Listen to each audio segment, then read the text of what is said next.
How to update your nickname on OKX application. Hi everyone, welcome back to Wake&Tech. If you are on OKX and thinking about updating your nickname to something new, here's how you can do it.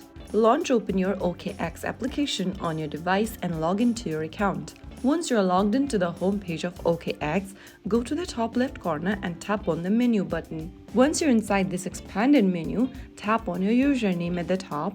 And on the next page, go ahead and select Edit Profile button. Now, under nickname, go ahead and enter a new one. You can change your nickname up to 10 times a year, so go ahead and do that. After you are done typing in your name, click Save, and you have successfully changed or updated your nickname on OKX application. So there you have it. Your nickname is updated and reflects your new style. If you found the video to be helpful, don't forget to like, share and subscribe to our channel. I will be back again in the next video. Thank you for watching till the end.